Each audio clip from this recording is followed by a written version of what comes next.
Hello, I am Jay, and this is Relax with Jay.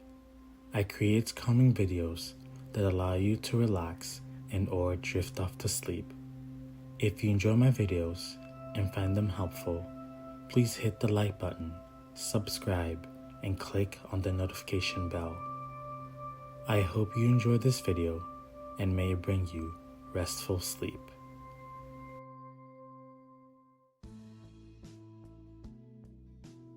Tonight, I'll be reading the fourth chapter of the book called Winnie-the-Pooh by A. Milne. If you enjoyed this chapter and would like me to read more, please let me know. Chapter 4, in which Eeyore loses a tail and Pooh finds one. The old grey donkey, Eeyore, stood by himself in a testy corner of the forest, his front feet well apart, his head on one side, and thought about things. Sometimes he thought sadly to himself, why? And sometimes he thought, where before? And sometimes he thought, inasmuch as which? And sometimes he didn't quite know what he was thinking about. So, when Winnie-the-Pooh came stomping along, Eeyore was very glad to be able to stop thinking for a little, in order to say, "How do you do?" in a gloomy manner to him. "And how are you?" said Winnie-the-Pooh. Eeyore shook his head from side to side. "Not very how," he said. "I don't seem to have felt at all how for a long time." "Dear, dear," said Pooh, "I'm sorry about that. Let's have a look at you." So Eeyore stood there, gazing sadly at the ground, and Winnie-the-Pooh walked all around him once.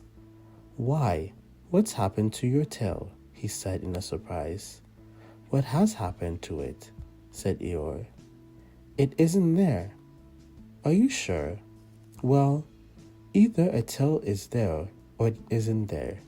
You can't make a mistake about it. And yours isn't there." "Then what is?" "Nothing."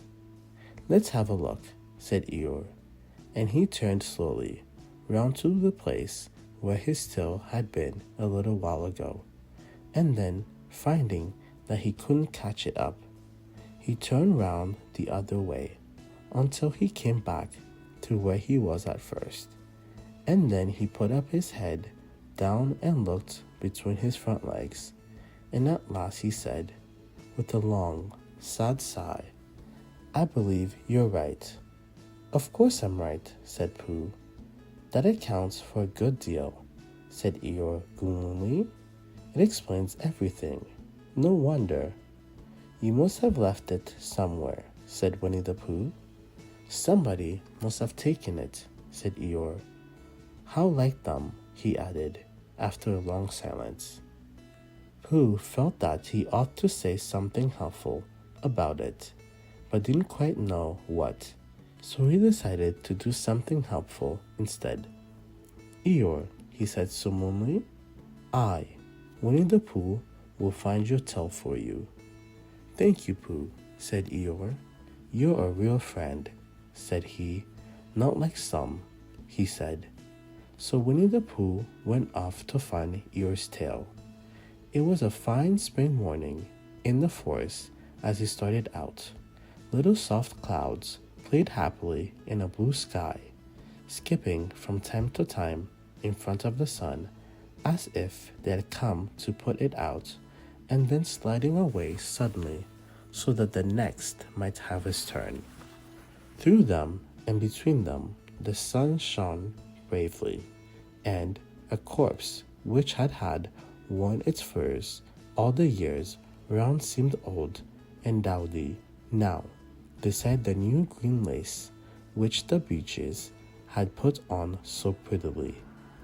Through copse and spinney marched Bear, down open slopes of gross and heather, over rocky beds of streams, up steep banks of sandstone into the heather again, and so, at last, tired and hungry, to the 100-acre wood, for it was in the 100-acre wood that Owl lived. And if anybody knows anything about anything, said Bear to himself, it's Owl, who knows something about something, he said. Well, my name's not Winnie-the-Pooh, he said. Which it is, he added. So, there you are. Owl lived at the Chestnuts, an old-world residence of great charm, which was grander than anybody else's, or seemed so to Bear, because it had both a knocker and a bell up. Underneath the knocker there was a notice which said, "Please ring if a razor is required." Underneath the bell there was a notice which said, "Please knock if a razor is not required." These notices had been written by Christopher Robin, who was the only one in the forest who could spell. For Owl, wise though he was in many years, able to read and write and spell his own name, woe, yet somehow went all to pieces over delicate words like measles and buttered toast. Winnie-the-Pooh read the two notices very carefully, first from left to right, and afterwards, in case he had missed some of it, from right to left. Then, to make quite sure, he knocked and pulled the knocker. He pulled and knocked the bell rope and called out in a very loud voice, "Owl, I require an answer." It's Bear speaking, and the door opened, and Owl looked out. "Hello, Pooh," said. "How are things?" "Terrible and sad," said Pooh, "because Eeyore, who is a friend of mine, has lost his tail, and he's moping about it. So, could you very kindly tell me how to find it for him?" "Well," said Owl, "the customary procedure in such cases is as follows." "What does customary produce cake mean?" said Pooh, "for I am a bear of very little brain, and long words bother me. It means the things to do. As long as it means that, I don't mind," said Pooh humbly. "The things to do is as follows. First, issue a reward. Then, just a moment," said Pooh, holding up his paw. "What do we do to this? What you were saying. You sneezed just as you were going to tell me." "I didn't sneeze." "Yes, you did, Owl." "Excuse me, Pooh. I didn't. You can't sneeze without knowing it." "Well, you can't know it without something having been sneezed. What I said was, first issue a reward." "You're doing it again," said Pooh sadly.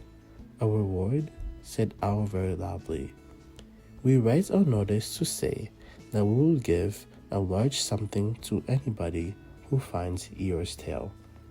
I see," said Pooh, nodding his head.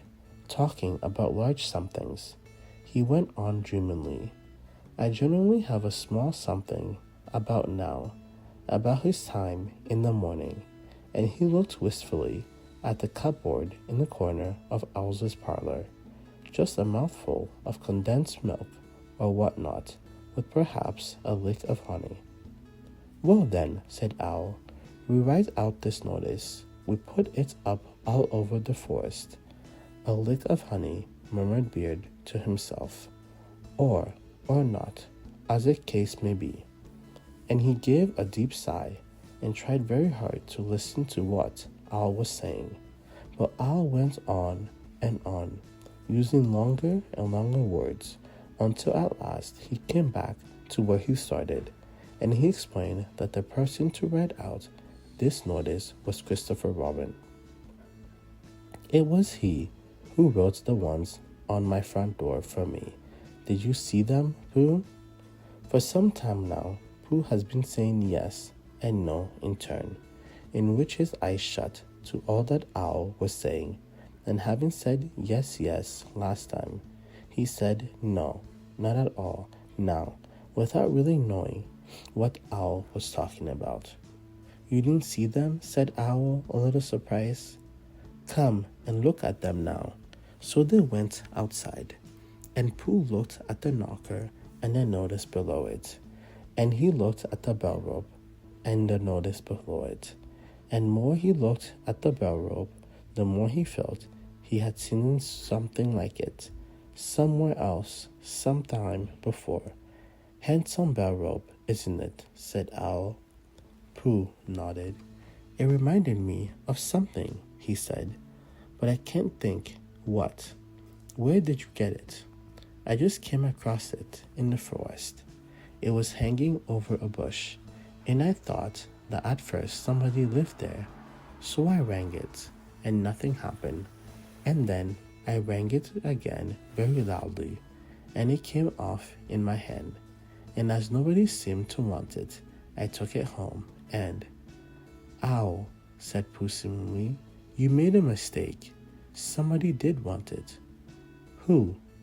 Eeyore, my friend Eeyore. He was fond of it. Fond of what?